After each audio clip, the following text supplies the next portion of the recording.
welcome to the program. I'm Buddy Martin. The program's Buddy Martin Show. Glad to be with you tonight. Standing by in the orange and blue room is Ali Peek Wilbur. Glad to have her back again. We'll also be joined by Tony Barnhart and then our friend Dan from out in Texas. He'll update us on a few. Let's go right to the orange and blue room. First, let's do the open. Say good morning, good afternoon, good evening if you're watching this show at different times. This is a show we do on Wednesday nights. Sad to say that we've lost one of our partners tonight, but we'll talk about that later. We're always glad to have Ali. She's right here right now, and let's go live to the Buddy Martin Show and see what's up next right here. Tell your friends and neighbors we're on the air. Yes, it's time again for Buddy Martin. Call him up and tell him what you're thinking, but be kind because he's doing the best he can. Better, stronger, faster. Mama says that alligators are ornery because they got all them teeth but no toothbrush. Hey, what if the voice calls while you're gone? Take a message. Bye. You ready, champ? I'm ready for this my whole life. I'm incapable of small talk. But that's why you love me, right? Kind of intimidating to be in the presence of so many great athletes.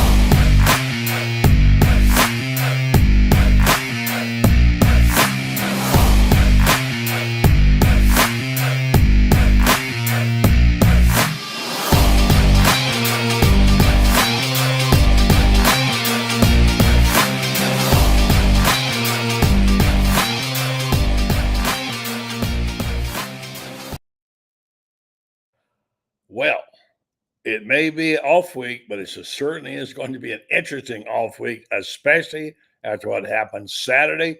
People all abuzz about this team now. Billy Napier making a bid to maybe, we'll see, spare his job, but I tell you, you couldn't help but watch that game, the Kentucky game, and the way they played, and their young players, freshmen, and be excited about football. I know I was, and I'm pretty sure this person was as well. Let's go see if we can find out what Ali Peek Wilbur thinks about this. Good evening to you, Ali. Hey, buddy. How are you? Well, thank you. I want to start out by saying our condolences, not condolences, our concerns and prayers and thoughts are with David Moulton's family. They have some health challenges in their family, and David won't be able to do the show with us now for the rest of the year. So our thoughts and prayers to our partner. We enjoyed doing the show. We hope to have him back on air again someday soon. So. Yeah, definitely thinking about him for sure. I know the Monday Night Crew, he works on Monday Night Football, said something to do about it on the air. So our best thoughts. Okay, well, I mean, you seem to have a little pep in your step after what you saw. We have a lot to talk about, especially the young players that we like so much. I'm down with the twos. Well, that's what we call them fabulous frosh, like the super size. Yeah, the quarterback and the running back and a guy, with ball. I've been on him for a long time. And, of course, who doesn't like the QB? He is something special. I mean, we're looking at a guy that, as we've said, if he gets a chance, could be here a long quarterback for a long time. Let me get right to you on those performances and the overall performances of the Gator football team. So, we have talked about it previous to this week about how it seems like the defense in particular has kind of turned a corner since the bye. I think that we saw that continue on Saturday, but really it was the offense that I was the most impressed with. Kentucky had the number 4 overall defense in the country, and we had no problem scoring. The team that came closest to our point total was 31 points scored on them. But think about Georgia scored 13. I think Ole Miss scored 20. So this was an impressive showing by the offense. And I do think that it is in large part due to DJ Lagway. That offense looks better when he's in. He's more mobile. The offensive line issues don't seem as big when you have a quarterback who can move. And he throws the ball downfield. And I think that is probably the single biggest difference as to why his offense is more successful than a Graham Mertz-led offense. It's the number of passes down the field. If you saw Lagway play at Willis, and all of us saw the videos, saw him throwing a lot of deep balls. Yeah. Friends of ours say, well, they must play terrible defense out there, Turns out it wasn't so terrible. What was terrific was the passing Yeah. I guess I expected it, and however, the accuracy with which he threw it, 7 completions for what was the average? They were all chuck plays, right? And amazing number of yardage, amount of yardage for him, and the accuracy with which he threw the deep ball, and he threw it over the middle, which you don't see that much, especially on quarterbacks. So I mean, they dialed it up, and he didn't miss a beat. There was a moment when he threw the pick. You think, oh, now he's about to realize that Graham Mertz is not there on the base with him. Sure. Hopefully, he won't gang on it. And he didn't. I just couldn't. And of course, certainly Ball, a guy that I really liked a lot. I had no idea he was going to gain 100 yards and score 5 touchdowns, but I thought he'd make an impact. And now you start assessing the roster at this point, right? You say, and then you look at what if Cormani McClain becomes a real player? Look at the play he made at the end. Although let's not crown him too early, as Billy said. And you think, well, and then you would go begin to review the season, look at the SEC, and say, okay, Miami was not that bad a loss. Yeah.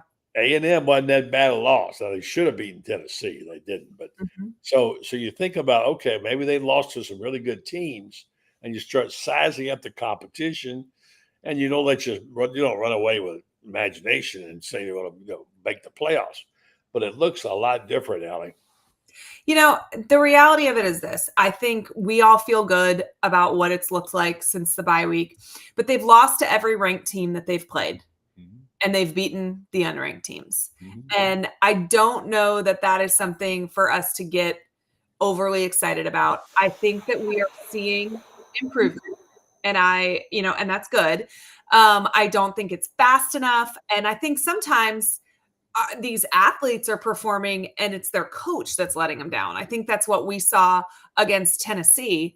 I don't know that Billy adapts fast enough for this league or where the sport in general is right now. And so I'm not willing to say we've turned the corner and all of a sudden we're this better team. I think it's a combination of, our players are executing better. And I think that the competition hasn't been as stiff the last couple of games. So we're about to find out, did they turn a corner or not the next couple of games? But I wanted to point out a stat to you that I just thought was wild. I talked to Gator Nation football podcast about it today, and I really can't get over it. So passes over 25 yards. Lagway is 11 for 16. Yeah, amazing. 69% completion rating and 477 yards.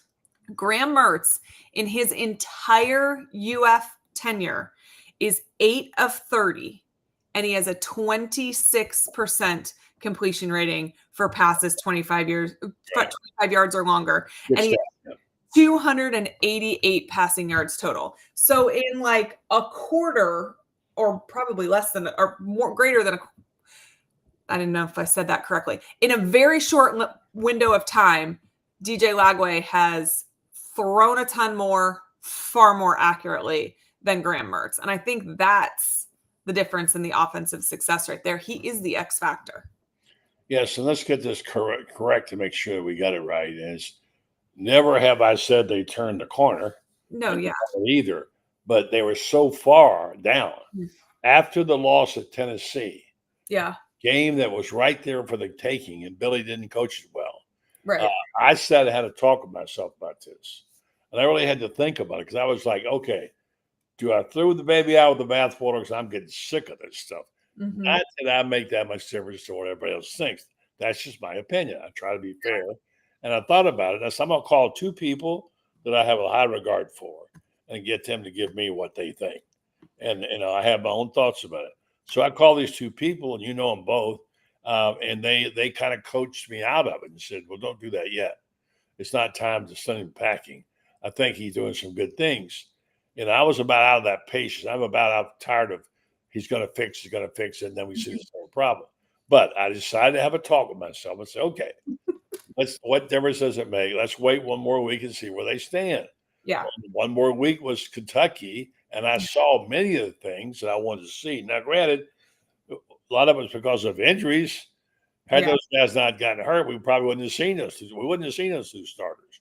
But sometimes coaches their hands are forced to play players. They realize once they get out there, hey, this guy could have done it all out. So but the current turned out to be a really great evening at the ball yard.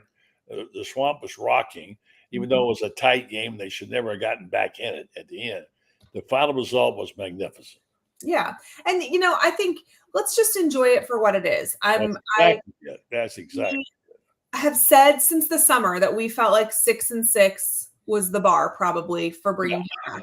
I don't think that that's changed. My only caveat to that right now, I would say, is if we're 6-6, but we get blown out by Georgia, blown out by Texas, let's say beat either Ole Miss or LSU, but then the other one we lose in miserable fashion, and we beat Florida State, what you will say is we lost to every ranked team we played, and we beat all of the unranked teams, but we weren't competitive in the majority of those games. And at that point, I think there's no point, right? Now, you figure out a way to steal one from Georgia or Texas. Let's say you beat LSU and Ole Miss, you figure out 7 wins here and you finish on a positive note. I can wrap my head around this. It concerns me that the changes take this long. I think it's obvious that the defensive play caller changed over the first bye week. And obviously they won't admit that to us because the media asks who's calling the plays, and we're the only team in the country that can't just give a straight answer on that. Lots of us do. I think it's obvious that change was made. I'm just concerned on why it took that long. And I think you get props for bringing DJ Lagway here, but then you also kind of take the lumps for not being the person that played him. But to Napier's defense, we talked to some of the same people, and one of the things that I heard is that he's really interception prone in practice. So I can see being a coach on the hot seat and having this stud quarterback who you want to preserve because you want him to have a great career and you want to develop him in that direction, maybe not throwing him out there right away. But your hand is forced. I think he's going to make mistakes, but he's probably going to make more, ESPN top 10 plays than he's going to make mistakes. And we're going to kind of go from there. I think the odds are we still move on from him at the end of the season, but I'm not so sure about that. I got a feeling about this. I'm not so sure. I'm not endorsing one or the other. I'm not saying you're wrong. But the feeling I have is now, we would talk about this for quite a while. They're going to beat Florida State. Yeah. They just need one more win. Granted, it's Georgia, it's Texas, it's Ole Miss, it's, and what have you. And they're all right. And the reason they play a bunch of ranked teams. That's why they can't beat them, because they played the toughest schedule in the country. So if they could steal one, does it matter how they look in the other ones? Let's say they steal one, but they're not even 6-6. They're going to get in a bowl game. Regardless, I mean, what if they are just completely not even in it from the beginning? No, if they go 6-6, they're in a bowl game. Yeah, I mean, I know they'll be in a bowl game, but I think it's a mistake to keep him if we don't look competitive in the majority of those. Now, that's another supposition. I can't say yes or no on that. Yeah, I'm kind of keep it simple. Yeah, I mean, I think 6-6 is a real possibility. Yeah, and so who is that going to be against? Who's the other win? I think it's got to be LSU or Ole Miss. Exactly, because they're playing at home, and Ole Miss looks beatable right now. Ole Miss looks beatable, and I think that we played LSU close last season. That's a quirky game. That is always an exciting and quirky game, and I think that there's a possibility there. I do feel like Brian Kelly teams kind of start the season and go up like this a little bit. Yeah. So playing him at the end of the season is harder than playing Brian Kelly coach teams at the beginning of the season. The interesting thing is too, let's say that it's Ole Miss, right? So you can't hire Lane Kiffin after Billy Napier figured out how to beat him, can you? So all I ask is for a chance. Yeah. I want to see a chance here. Yeah, we have that.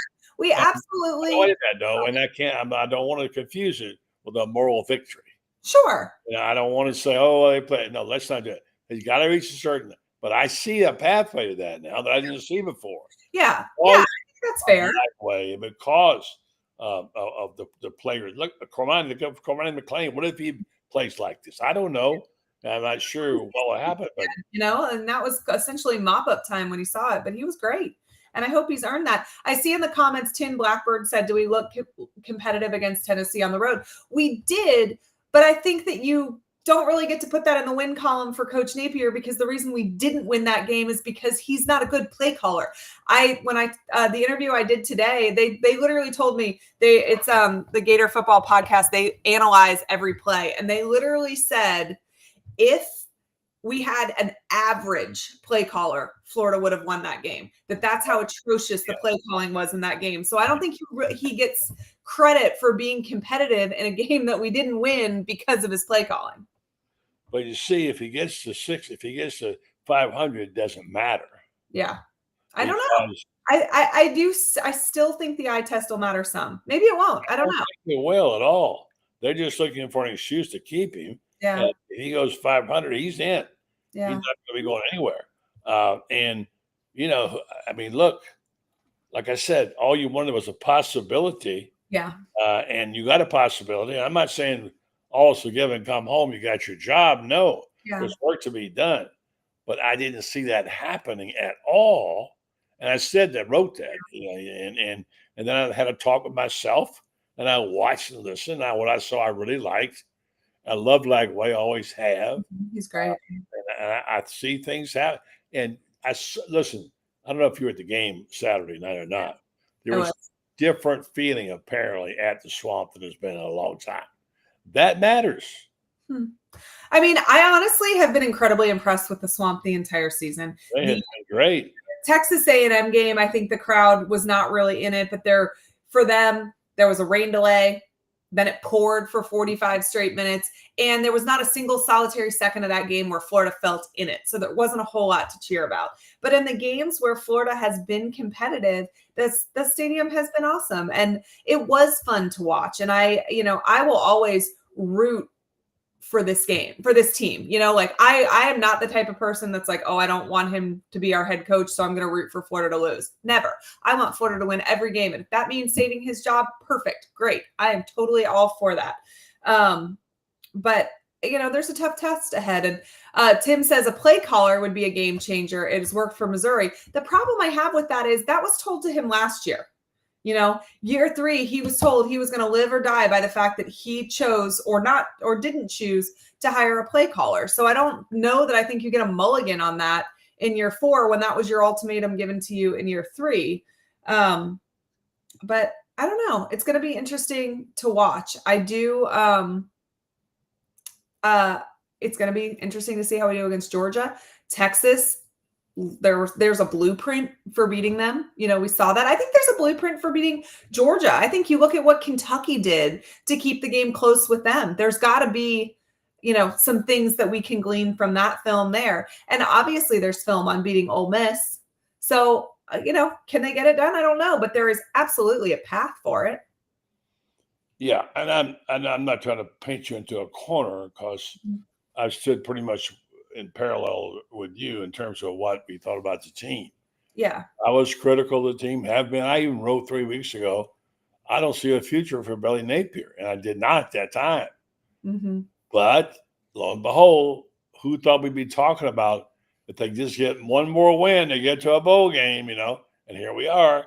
You don't want to delude yourself, but you do want to be sure and give them a fair chance, and let's find out what it is. It is also somewhat depressing that that's all we're angling for, though, is just become bowl eligible. And then I understand. I agree with you on that. I know it is depressing, but that's what it is, Ali.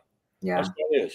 The other thing I want to talk to you about is look at this SEC. Mm-hmm. I'm looking at this SEC a little different right now than I was a couple of months ago or a month ago. Here's a crazy thing. Is the competition just too stiff for Texas and Oklahoma?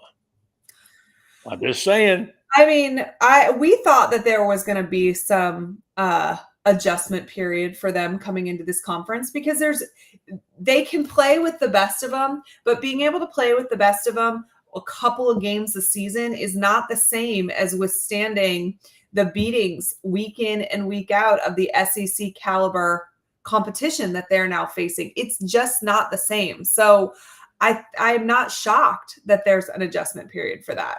My premise has always been that. I've talked about it endlessly with people like Tony Barnhart and with Urban Meyer. Mhm. It's repetitive pounding, that you keep taking every week. It's one thing to have one big game and to play it and put all your eggs in that basket.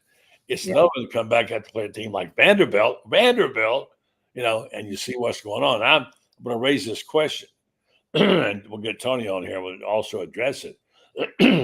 I saw that hit on the blitz by George's corner. Mm-hmm. And I looked at it, I thought, man, that was a blow there, Yeah. And if you notice right after that happened, all of a sudden, the quarterback play was a little shaky. Yeah. You think, well, now he was injured. I grant you, he had an injury, but I thought it was a remark when they started pounding, and Georgia was doing the pounding, and Texas came on the short end of it. I'm thinking these boys know they're in a different kind of ball game here, and so I think that was a little message that didn't go unnoticed by the folks over there. Stand by. Let's go get Tony. I'll tell folks about our sponsors tonight. Sponsor, of course, of this program, main everyone is our good friends Jeffrey Meldon and Meldon Law. 4 locations to serve you: Ocala, Gainesville, Lake City, and now Williston. They will take you through whatever you need to know. I just got through dealing with the legal matter. I couldn't have been more pleased with the service I got from them, getting me to the right person. Highly recommend that. But they also are big Gator fans. They give away stuff on their Facebook page every week. You get your tickets, all kinds of stuff, and we want to be a part of that. So Meldon Law, they won't back down. And somebody else who won't back down? This dude right here that never back down, if I can get him on here. His name, wait a minute. Oh, he's not on. That's Dan Bond. Hold it. I guess, I'm going to do this. I'm going to play this spot. I'm going to come back. I'm going to try to get Tony online and Dan Bond standing by. And you address that question, if you will, about the fact whether or not this is going to work for the newcomers. All right. Now here's Jeffrey Meldon. Meldon Law didn't mess around. You did something terrific for the Florida band, man. Tell me about it. Well, about 3 years ago, our dear friend Freddie Wiebe comes to us and said, the University of Florida won't buy the band a box truck to move their equipment around in. And when they go to Florida State, they go to Jacksonville or whatever, they don't have any, they have to rent trucks and stuff like that. So we collaborated and we put together a deal where we provided them a beautiful big box truck, and we wrapped it and with Meldon Law and the UF band. And by the way, the UF band was voted the best band in the country in August of 20. All right, Jeffrey Meldon and Tony Barnhart will be here in a moment. And we've got the star of the show tonight. As usual, Ali, how's your podcast going? Tell folks about where they can get it. I know you got lots and lots of people watching it, and you're very popular on this show. They just soon dump me and have you anyway. But I love being on with you, and we're sorry about David not being here, but I love being on the program with you. And I have to ask you a question. When are you going to start writing stories, for crying out loud? I know. I need life to slow down a little bit. I just feel like it's been one thing after the next this past few months, but it's on the to-do list, absolutely, for sure. And the podcast is going well. It's been a fun outlet, and got to meet some really cool people and do some cool interviews and stuff. So we keep on trucking. It's been fun. As you know, I'm a champion of women. I always have been, tried to be, and love to see them succeed. 2 daughters, and I'm so excited to see someone with your credentials and your heritage getting involved in the media. We need that. Your perspective is different, and I think that's why you're so popular, the podcast, and you're certainly popular on this program on Wednesday night, as is this guy, by the way. You might have heard of him before. He's called Mr. College Football for a reason. Mm-hmm. I guess maybe because he knows a little something about it. Well, that's not him. He didn't know college football. Where are you? I keep trying getting Dan Bond. I love you, Dan. Nothing personal. All right, here we go. Let's see here. There he is. All right. Here's Mr. College Football right there. Hello, friends. How are you? You know Ali?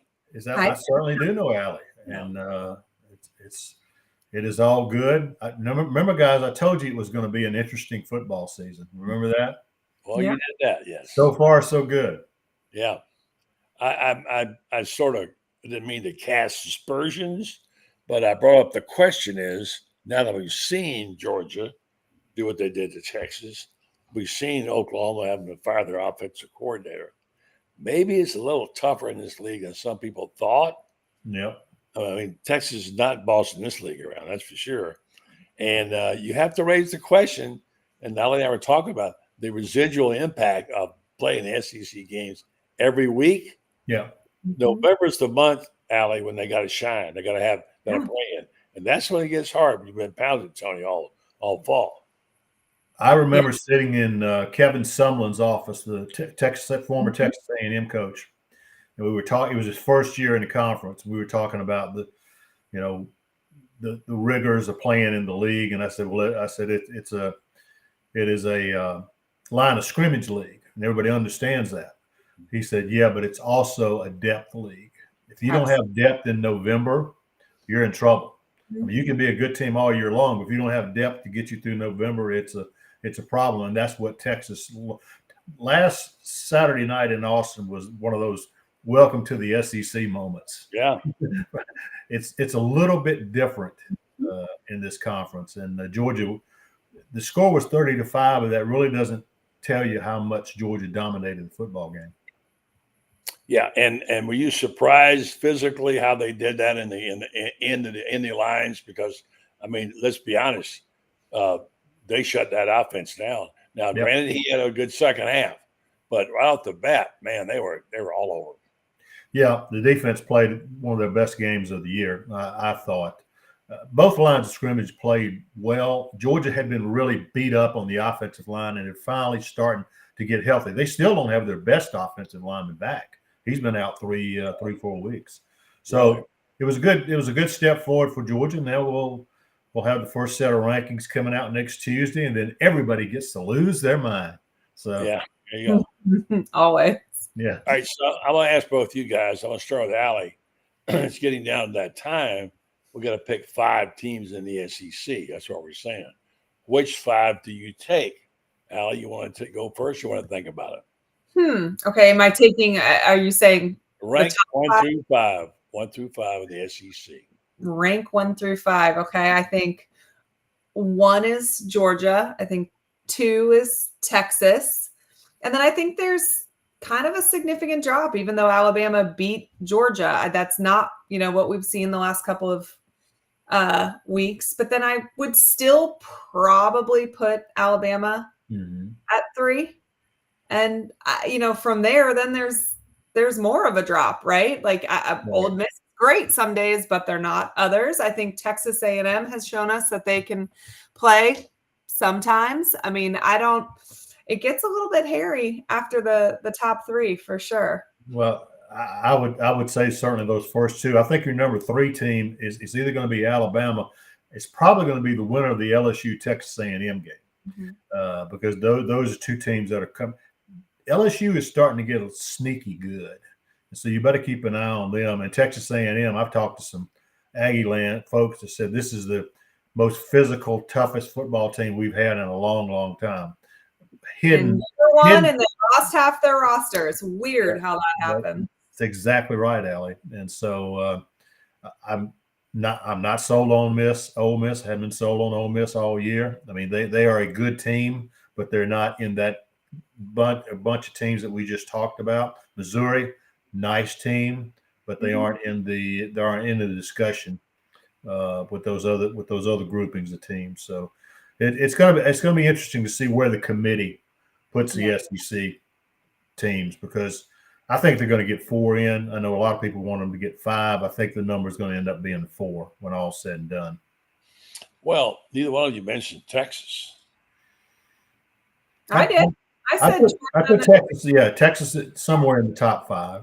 So okay, so I got Georgia. We all agree on that, right? Yeah, Georgia's number 1. I've got LSU too. I just got a strange feeling about them. Their quarterback was playing really good. He didn't play so well last time out, but I think their defense is better. Then I've got Texas 3. I've got A&M, who, by the way, if you look at Florida's two big losses, or to A&M and it would be one in Miami. Those are not bad losses. You consider those teams they were beaten by. And then I've got A&M 5, and I got Tennessee. Yeah, Tennessee's a decent team. Yeah. Tennessee's playing well. They still a little bit. They wish for Nico to be a little more consistent. I agree. Okay, but he's very talented. But he's got to be Hendon Hooker talented if they're going to get to where they want to go. Yeah. And they look so bad against Florida. You think what happened? They can bounce right back. So it's going to be. This is really gets interesting in the SEC. We wanted to see, which was all these great teams, and we're thinking, well, the new boss, the new sheriff's going to be Texas, ain't going to be Texas. Mm-hmm. So I think that's a little wake up call for people out there in the old Southwest Conference.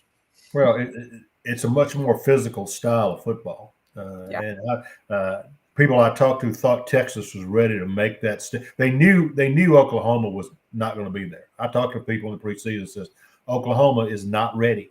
They're not ready. They're not going to be ready. Mm-hmm. Texas, they felt pretty good about. But again, a healthy Georgia that plays physical football. And plus, Kirby Smart had them right where he wanted them, man. They've been talking about it. He said, nobody thinks you can win the game. All those guys on game day, every single one of them picked Texas. Boy, he was railing on, wasn't he? He was in that post game. He loves it when he can do stuff like that. Yeah. Because they've been favored in every game they played. Right. So he doesn't get to play the card often. He didn't get to rant very much, and so he did. So yeah, he did that. He been up for that for sure. All right, so who are we missing here now?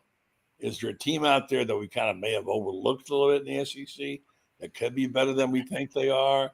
I mean, I don't know who it would be, but I mean, I think we talk about the best of the best. But don't forget about Vanderbilt now. Well, I mean, okay, there's your chance to bring them up. Vanderbilt. One of the great stories in college football. What Mark Lee has done at Vanderbilt, and the fact that they're sitting there at 5-2, they could very easily be 7-0. Yeah, but I'm talking about what he is. That's great, but I'm talking who he is right now, ready to go play at that elite level. I think there's probably 2, maybe 3 teams who could do that. And anyway, so who's your coach of the year, Tony? If Vanderbilt goes to a bowl, I think you got to give Clark Lee serious consideration, because he looked at his roster in the offseason and said, you know what? We're not very good. We're just not. We don't have enough talent to compete in the SEC. And so he went out and hired Jerry Kill's top assistant at New Mexico State, brought in 5 players, including the Conference USA Player of the Year and Diego Pavia. Mm-hmm. And all of a sudden they're beating the University of Alabama. And so I think that's a great coaching job. Ali, very quietly, Elko's done a really good coach. Yeah, if not Lee, I think Elko definitely gets some consideration. When you think about the roster turnover that happened at Texas A&M and the, bounce back that he was able to create. And, this is a program with all the funding in the world, all the facilities in the world, but you still have to put it together, right? And I think lots of us thought it was going to take more than a half a season. And that's where they're sitting at right now. Yeah, for sure. Let me kind of switch gears on something I would like you to erudite minds to address. It's a subject very close to my heart and probably yours, especially Tony's, and it's journalism and whatever. I did read one story today. It was a little bit exciting. It was a billionaire in Florida buying up a bunch of papers. He thinks he can make a go of it. But anyway, the bottom line, that ship has sailed. But what really drives me nuts, now we're all in this game together. We have our different ways of doing things. I was talking to Scott Carter about this, the superficiality of some of the stories that we see. And one that's been bugging me a lot lately is these people who take these social media responses and make a story out of it. Mm-hmm. Like Paul Feinbaum says whatever, it doesn't matter. And then you get some ridiculous comments. There's a new site. I don't even know who it is. I guess it's personal to me. Irish Star. They keep putting these outlandish things on there, and somebody's trying to get Terry Bradshaw fired. And every week it's like he's too old, he can't remember things, he mutters, whatever. Okay, I get it. Some people don't like Terry Bradshaw. Fine. A lot of people don't like me. I'm probably too old too. That's not the issue. The fact is that these people will attack a person all based on, according to social media comments, who gives a flip? I mean, I can go find 5 people tomorrow that love Ali and hate you, Tony, and or vice versa. And I'm not going to write a news story about it. Right. So I just got a little fed up. I'm going to bring it up tonight. Stop writing stories about based on what somebody says on Twitter. It's not a story. There's no news here, Tony. No, it's gossip. And so hate who you want to hate. This is a story that moved today. It said after a series of 5 blunders this week, many have called Bradshaw for him to resign, hang up his microphone. He initially left the show unimpressed at the beginning of the month. He attempted to become a Carolina actor to do it. Anyway, I mean, look, I've known Terry really well for a lot of years. I worked with him. He was this way 25 years ago. Nothing to do with his age. He was still missing names, and that's part of who he is, all the plays with his hands. And so now that you want to find somebody, it's ageism as worse. He's an old man. He needs to go. Okay, fine, have that. But don't make news stories out of it and every day. Get out of here with that crap. And there's nobody to calm down. So I just wanted to rant on that just a little bit. All right. I'm not a social media. I mean, I follow Twitter and Facebook. I do those, but I don't follow any other fan sites or sites like that. That's not. Well, you're insulated from Mr. College football. You don't deal with it like Ali and I do every day. We have it every day to deal with, So yeah, that's true. Hey, here's a good story. Talking about quarterbacks and guys who were really great players. This is not a huge award, but Rex Grossman. Named the SEC legends. Rexy, yep, Rexy. Yep. And I'm thinking there are people who don't know who Rex Grossman is. Really. Think about it for a second. I thought, well, here's 2 people who could tell us. The great story about him was he was from Indiana. His father brought him down to see Steve Spurrier. Spurrier didn't recruit him. They came down. They chose Florida. Spurrier gave him a scholarship. Now as they say, he gets spent it.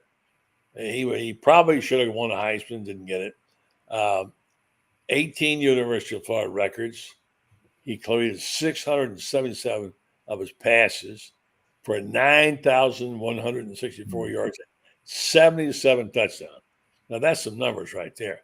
So anyway, he didn't get mentioned much. He's a terrific player. He finished second in 2001 Heisman. Tony, that's coming up again. I'm starting getting my ballots. And anyway, just to mention, I want you guys to weigh in on Rex Grossman for the younger generation who might need to be educated. Tell me what you think, Ali. I mean, that's the Heisman Trophy that got away. I think if September 11th doesn't happen, he wins it. And, Florida potentially plays for a national title, right? I mean, think about the week that game was canceled.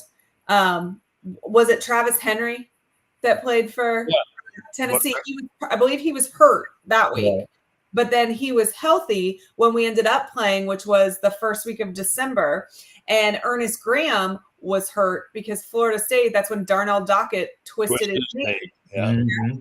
And so we lose to Tennessee the first week of December, but we sure as heck, and Henry ran all over Florida, all over the field that day. I think 260 yards or something. It was amazing. That was absurd. And had we played them when that was supposed to happen in September, Florida probably plays for a national title, and Rex Grossman wins the Heisman. Yeah. And by the way, I think he's in Henry from Frost Proof. I think so. Mm-hmm. That's right. You remember that year, and I mean, that's why he got away. Yep, I'll never forget that year because ironically, it was Florida Tennessee week.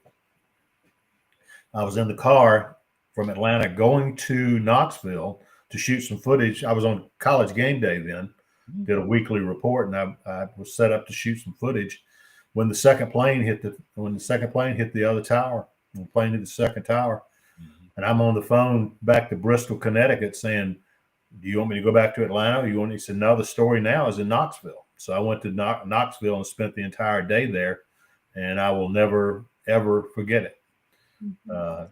Tennessee had a player by the name of Will Overstreet, a great defensive end. His sister was a photographer, and she was assigned to the Pentagon that day. Wow. So he shows up for our interview. He's got a cell phone in his hand. He said, "I still haven't heard from my sister." I said, "Will, if you get the call, don't even ask. Go."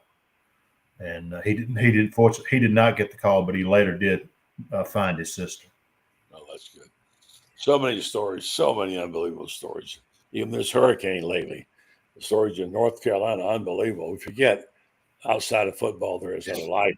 All right, so I'm gonna give you guys this little homework. I'm gonna bring Dan in about the landscape of the league. It's only 6 games in. Or 7, I forget. Anyway, we're halfway through the new SEC. And do we like what we see? And is there going to be an imbalance beyond what we thought? Like, I never expected to see Oklahoma out of. I thought didn't think they'd win it, and see now that Texas pretty much is, going to have to really win some big games to get back in it. Is it where we thought it would be? If not, why? And is there another level of senior membership in the SEC, Tony? I think it's turned out pretty much the way I thought it would go. I mean, obviously you've got more matchups, Texas, Georgia, Oklahoma, Alabama. I just like the fact that we got all these great matchups. I'm concerned about the future, what's going to happen to some of the what I call the secondary rivalries. We'll see what's going to Alabama, Tennessee, okay, Florida, Tennessee, those kind of rivalries. Those may not be played every year. They will, if you don't go to 9-game conference schedule, they won't be played every year. Yeah. And so I'm a little bit concerned about that. But as far as the competition goes, it is. I think there's so many. There are a couple of really good teams and a bunch of really good teams. They're not great, but they're good. And there's a bunch of good teams. And it's going to be fascinating to see how many teams. I think there'll be a first place team that stands alone. But then I think there'll be a bunch of teams in second place. It'll be fun to see how the tiebreakers go. Ali? Yeah, I mean, it's going to be interesting to watch. And I think there's more parity in college football than probably ever before. And there, last weekend we were talking about all the insane matchups that were going on. But I feel like 2 weeks before that, we were talking about that as well. And there's just so much football left to be played. It's been a good season so far. I do want to comment. I saw somebody comment that it was Travis Stevens, not Travis Henry. They were both on that 2001 team, right? Correct. Okay. That's what I thought. I had to. Correct. I was only 15. I had to oh, my goodness. At that point. Yeah. Good stuff. Tony, I'll say goodnight to you. Ask Ali to stay just for a minute. Thank you very much. Look forward to reading your stuff and keep it going, brother. All right, guys. All right. Good with you. Take care. We'll go to Mr. College Football. Always glad to have him on the show. And we'll catch up with him probably again next week. Ali, stay with me for 1 second. While I tell people about our sponsors here. TitanMRI.com. If you need an MRI, these are the people you want to be able to see in North Central Florida, Gainesville. They custom make the appointments for you. If you can't get there during working hours, they'll make it after hours for you. If you don't have insurance right now, they'll take your cash and card. It's not an exorbitant amount of money. And mainly they want you to know, they want you to be comfortable. When you come there, they want you to be in one of these little cages. I mean, claustrophobic. They do their best to make you feel comfortable and relaxed when you get your MRI. Check them out, TitanMRI.com. Let's go get our buddy Dan real fast, and let's say hello, and we'll say goodbye to Ali in just a second. Dan Bond, just some good stories for us. Had one last week. He's a huge fan. And he's out in Texas watching it all. Look at him. Hey, how you doing? All right, Dan. Say hi to Ali. Hey, Dan. Hi, Ali. Hey, how's it going? Good. It's, things are heating up out here. It's almost the Florida, Texas time. So, the local booster club Yeah, the local booster club has a bus going down there. You know, there's a lot of activities that's being arranged with the club here, the club and Houston are all meeting in one place in the tennis center. And Austin, if you don't have anything to do out there, you gotta check them out. But Well, yeah, excited. how they take it out in Texas about this big boy football thing playing against Georgia. Oh yeah. A little roughed up there. Yeah, I had some friends, you know, I tailgate with some Georgia fans every year, and I had a few of those in town for Georgia, Texas, and you know, they were really complaining about the fans at Texas about how bad they are there. So watch out when you go down there. But yeah, definitely, it's a wake up call for them, and like you were saying, Oklahoma, the in the trench lead. You know, they're just not quite there yet. So, you know, that does give me hope as far as watching these other games, kind of to circle back to what you were saying with um, Florida looking better since the bye week. We've got another bye week. So hopefully we can work a little more juju this week and get Georgia, get ready to play Georgia. I mean, it's a rivalry game to end all rivalry games. Anything can happen, and it has happened. I mean, you're talking about the 9/11 game with Tennessee. That besides Henry out, there was like 3 or 4 guys out for that game because there were suspensions early in the season too. Yeah. So easily could have won that game. Then the Georgia game, I mean, you can go back like year after year where Florida was ranked real high, Georgia was ranked low, and there were the upsets. You have like 02, right after Sexy Rexy, and where Florida was like number 2 and they lost. And 80, 81, you know, everybody remembers Run, Lindsey Run in 80 when Georgia was number 2. Don't ever mention that again on the show. But Florida's winning that game the whole game. Let me correct you something. It's not Run, Lindsey Run. It's just Run. Listen to me. I'm educated. It's Run, Lindsey. Period. There was no second run. I've looked it up. I've gone through this for a long time. No, you're right. I'm just kidding about the other thing.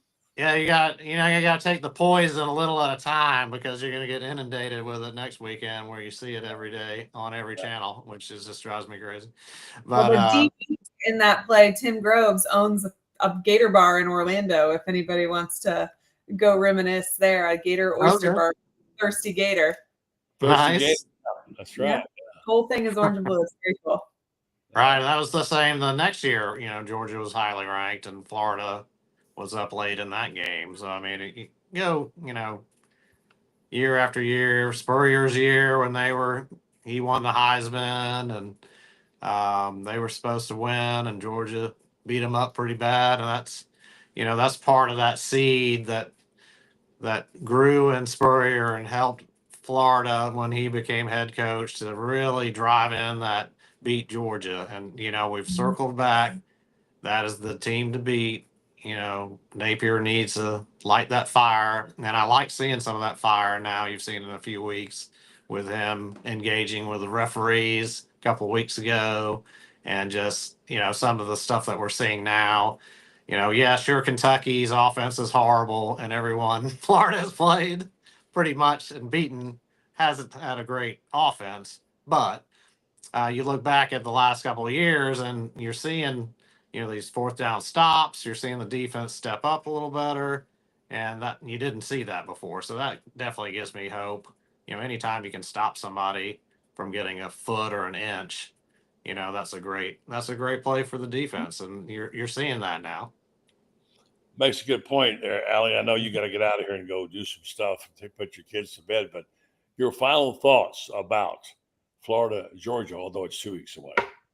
You know, one of my favorite rivalries. I think it's the best rivalry in college football. It's such a cool venue. I do agree that in rivalry games, anything can happen. And I think that Georgia has shown that they are maybe not perfect, right? I don't know that I think there's necessarily like a huge, great blueprint. If I'm Napier, I'm looking at what Kentucky did and how they were able to limit points scored. But Florida's a much better team today than they were 4 or 5 weeks ago. We're about to find out how much better now that we get into this meat of the schedule. And we're about to find out, did we marginally improve, but we look so much better because the competition wasn't, as stout as it was the first couple weeks of the season, or have we really grown? And, I'm excited. Florida, Georgia is my favorite. Yeah, it's hard not to like Florida, Georgia. I mean, especially if you have any history with this game, you know how really weird it can get. Yep. And I mean, things happen. They just happen. You mentioned that Lindsay game, and that's the way it's always been. And I've been following it for a long time. And should there be a little bit of, fire this year because ETN's on that other sideline too? Don't you think Yeah, I think so. I know a lot of Gators I know is saying, I like him. I don't want him to do good against us. I don't, he's abandoned us. He's a traitor. I bet his own teammates are going to remember when they'll be reminding him. That Georgia-Florida game, or Florida-Georgia game, as we call it when I live there, is always going to have those memorable moments like Urban, a little payback time that year. And I had just written that book with Urban after they had that horrible experience, where Georgia stormed the field and they got beat that year. And I thought I could get Urban to tell me what he was going to do about it. He would not. Would not. And he told me a lot of things. And of course, you remember the game that year, he called timeout. Remember? Mm-hmm. Timeout. He said to me, I would have called him. If I had another, I'd call another one. Yeah. He said, look at the scoreboard, boys and girls. That's for last year, So that was great. So anyway, it'd be nice to see that game start off like when Spikes drilled it was Deshaun Moreno and crushed him. Maybe that can start this year's game, and they can get ETN and he can have a little conversation at the bottom of the bottle. You made a comment earlier, Dan. I want to get just her feelings from Ali about how Billy's a little more fired up now. He looks like he's more into it. Ali, do you agree? And what do you think about it? I mean, he celebrated some on the sidelines this past week. I think that's good. I have maintained all along that I think one of the things that Florida has done the worst is their PR. We want to see him fiery. We want to see him excited. That's not a bad thing for Florida fans.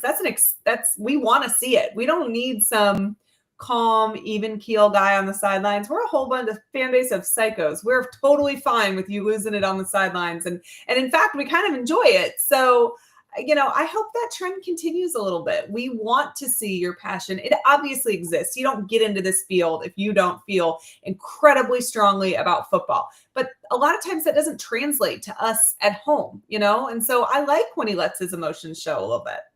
Didn't you tweet it right after saying that's the Billy Napier I want there? Yeah, he was yelling at the official, and that almost never happens. But you know what?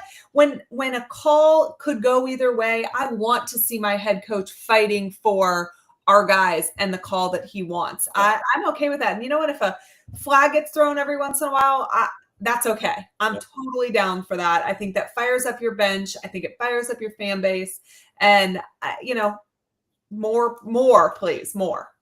There was some dispute about whether or not Billy actually gave them the okay to run the field after Cormani McLean's. Mm-hmm. That was a cool moment. That was a neat moment. I mean, yeah. Do you see that, Dan? Yeah, that's really neat. That did remind me of when Mark Rick had the whole team rush the field for Georgia. Was the only thing I was thinking about too. Yeah. That's the end zone. This doesn't come back to bite them, but they were all right. Yeah, that was right in front of where we are. That's where they put the former players, and it was a really cool thing to see. And I think that probably a little bit of a full circle moment for Cormani, and maybe a little bit of redemption for Coach Napier, because obviously it was a risk, even though one I think is absolutely worth taking. But to sign him, and good things come to those that keep their mouth shut and go to work. And that's exactly what we are seeing from Cormani McLean now. And so, I think that's awesome. And the fact that his teammates wanted to celebrate with him, some of those things we heard over the summer about him in the locker room are clearly not true, because, they were all genuinely pumped for him. Right. Yeah. I mean, absolutely. It was a moment. Yeah. And you don't get players to rally like that behind somebody who's not a team guy. Exactly. So, I mean, he obviously liked him a lot. It was a very cool moment. I don't know about all the things I've read, what part is true and what's not, but I know that he was impacting that team in a different way. And that's what you want to see. Yep. How does he impact the rest of his teammates? He was terrific. Ali, thank you. Great stuff. I appreciate it very much. You take care, and I'll talk to you next week, Ali. And Dan, hang around 1 second. Thank you very much. Be I'll well. talk to you later. Thank you. Ali, Bye. don't forget our podcast, one of the best around, Beacon South Gators. Well, Dan, I'm going to give you a minute here. I'm going to say thanks to my sponsors, particularly my sponsor at Renstar. And you're a guy who you live and die with. You're kind of a fan/media kind of guy, and you experience both your up and down. It's been a tough season. I detect a little more of a little pep in your step lately. Is that right? Right? Yeah, definitely. It's been from that Miami blowout where you were thinking things had turned, like it's just going to be the same, and you're hearing the same responses from Napier, and it's like people are talking about 1-2 win season, which is like, oh my goodness, not again. We're back to 0-10-1 back in 79. So being a little patient and seeing some change. That defense looking better these last few weeks. Granted, it's not Miami and A&M, but Tennessee. Plenty of people were thinking Tennessee was going to score 70 on Florida, and that's not what happened. Give them credit there, and then yet last week with Kentucky's defense being so good. I mean, you just can't make those numbers are a little skewed based on who they played. However, when you can drive the ball like they did Saturday, and with Lagway opening it up, throwing those deep balls, that definitely fires up not only me but all the whole fans when you see him drop those dimes that are 40 yards plus, when they put up the stat of 5+ 40-yard completions, and it's Lagway, Tebow, I think Werfel or something, like somebody, the greats of the greats, and he's on the top with the 2 this year like that. It's and that's opening up the running game. We've got 3 guys when they're healthy. They're going to be really a good combination there. So hopefully we get Montrell back for Georgia. Haven't heard that yet, but no, we don't know that yet. This is going to be a long 2 weeks. We'll find out. And they are banged up. You've got Georgia. I think they had 2 or 3 targeting penalties, so we'll have 2 or 3 guys not playing in the first half on their defense, so that might help a little bit. So the optimism is there. Where you were thinking 0-4 on this stretch, is one of those likely? Sure, I think so. And then maybe 2, like you said, the home games. Maybe they sneak one out of these next 2. Hopefully, because the swamp could be a big factor in these 2 games. Big factor, So hopefully these next 2, since I'll be at those 2 games, exactly. that'll be the big upset ones. All right, the great Dan Bond. Enjoy your pieces this week. Thanks for being on the program. Appreciate it. Yeah, thanks for having me. All right, Dan Bond out there in Texas. I was right. actually here in Texas right now. Very interesting. All right, thanks, Dan. Thank you. All right. All right, folks, I mean to remind you about our sponsors on the show. We're very grateful for the ones we have. We've mentioned a couple. I want to mention Renstar Medical Research now, because they've been maybe my longest sponsor. Many, many years. They sponsored my show back when it was just radio. And they do a terrific job in the town of Ocala and surrounding areas, because they're a great stakeholder downtown, and they're interested in your health. They want you to be healthier. And the way they want you to understand this is these clinical trials that they hold. They do this in order to learn more about what we need in our medications, our prescriptions and stuff. And so they're very intent on doing that, and they want to have these trials as often as possible. It requires you to participate. Go to Renstar.net and look up the many trials that they have. They have them on things like asthma or measles whatever. You can apply, you may qualify for it. If you do, you get compensated for time and travel. You help yourself, you help Renstar, you help our community of health. So check them out. They're a terrific bunch of people and a terrific company. Renstar Medical Research, seeking tomorrow's answers for the health questions of today. Thanks to Ali Peek Wilbur. Thanks to Tony Barnhart and to Dan Bond for a good show tonight. Thank you for listening and watching. Hope you'll come back tomorrow night. It's time for our Orange and Blue Blood show. Our regular cast of people will be here. And we'll deep dive into the Georgia game. What else? It's Florida Georgia week. And shoot, this is what we're waiting for, right? So check it out. And we will we'll be catching up to you on that. All right. We'll say good night. And we will see if we can. Here it is right here. Say good night with this.